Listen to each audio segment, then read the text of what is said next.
The Power of Your Subconscious Mind by Joseph Murphy. This book reveals why most people struggle in silence, why they work hard, dream big, and still feel stuck. It reveals that the real barrier isn't outside you. It's not your job, not your past, not your circumstances. The real barrier is hidden beneath your awareness. And once you understand it, once you learn how to direct it, your life can begin to change in ways that feel almost unbelievable. There is a force within you that never sleeps. It never argues. It never judges. It simply accepts what you impress upon it, and then works tirelessly to make it real. That force is your subconscious mind. The book, The Power of Your Subconscious Mind by Dr. Joseph Murphy has influenced millions of readers since its publication in the 1960s. It became one of the foundational works in personal development because it explains something powerful in simple terms. Your thoughts shape your reality. At its core, this book addresses a painful question many people quietly carry. Why do I keep repeating the same problems? Why does success feel so hard?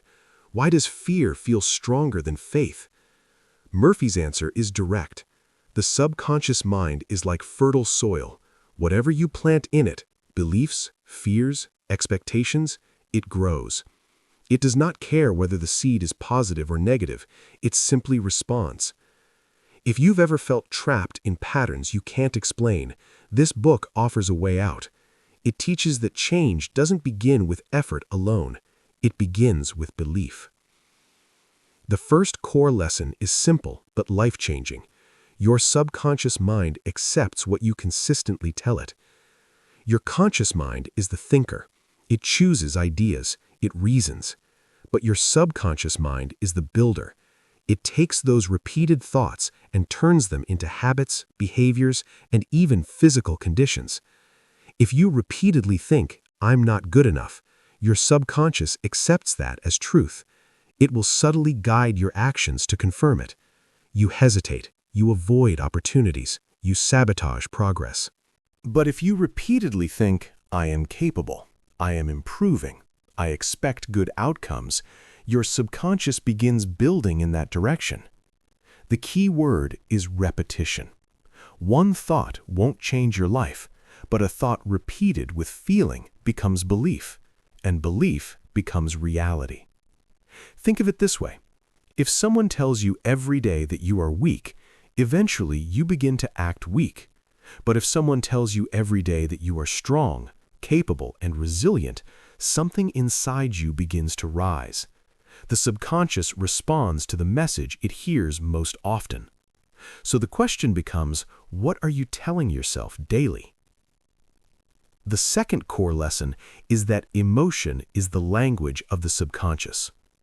Your subconscious does not respond strongly to dry, mechanical statements.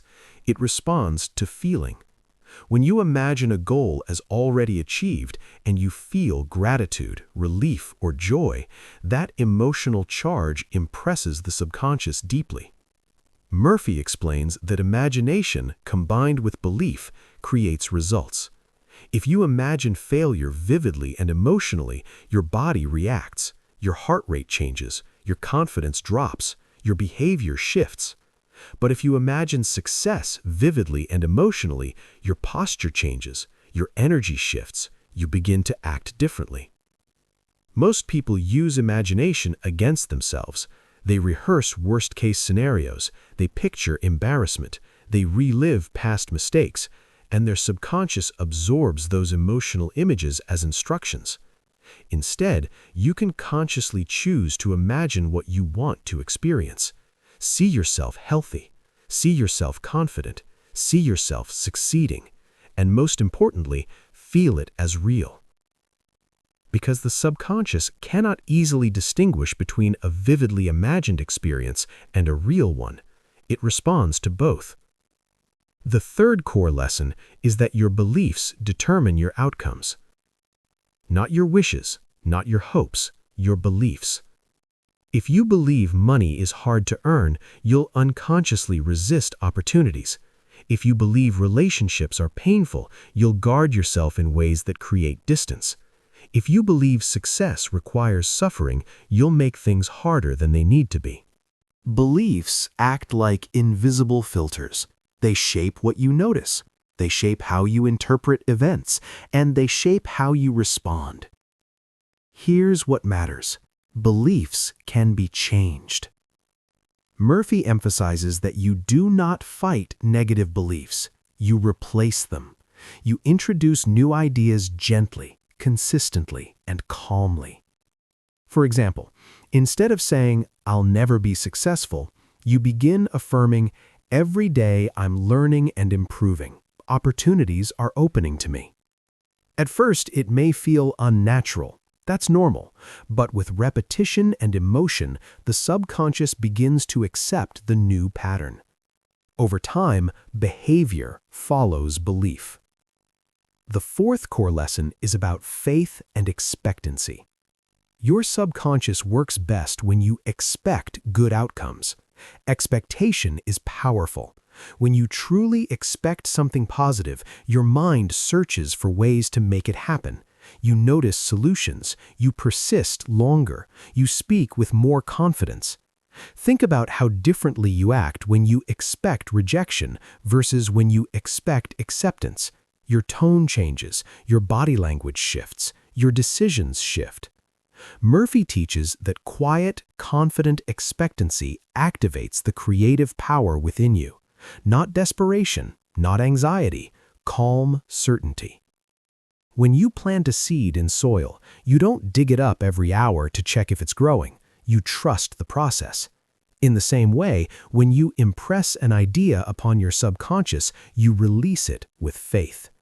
Doubt delays, fear disrupts, but steady belief strengthens. Now let's bring this into real life. If you apply this today, start by becoming aware of your inner dialogue. Listen carefully to what you repeat in your mind. Most people ignore this, but this is where real change begins. You cannot change what you do not notice. Next, choose one area of your life you want to improve. Maybe it's confidence, maybe it's health, maybe it's finances.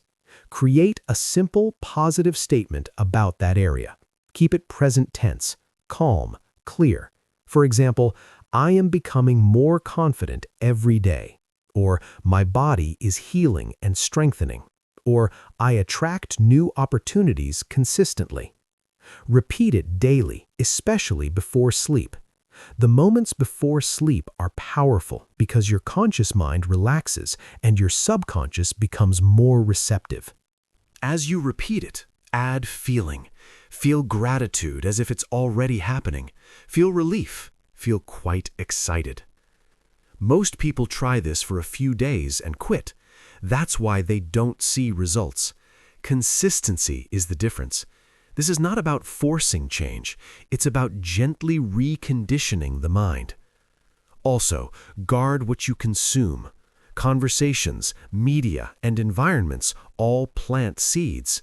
If you constantly absorb negativity, fear, and limitation, those impressions sink in. Be selective. Protect your mental soil. And finally, practice expectancy. Move through your day expecting small positive outcomes.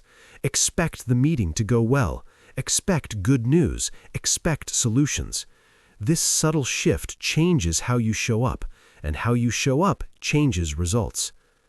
The power of your subconscious mind is not mystical, it is practical, it is constant, it is already working. The only question is, what are you instructing it to build? You are not at the mercy of circumstances as much as you think. Beneath the surface of your awareness is a force ready to cooperate with your dominant thoughts and feelings. Feed it fear, and it builds fear. Feed it faith, and it builds possibility. The choice, repeated daily, becomes destiny. If there's one thing to remember, it's this: what you impress upon your subconscious with belief and emotion becomes your lived experience.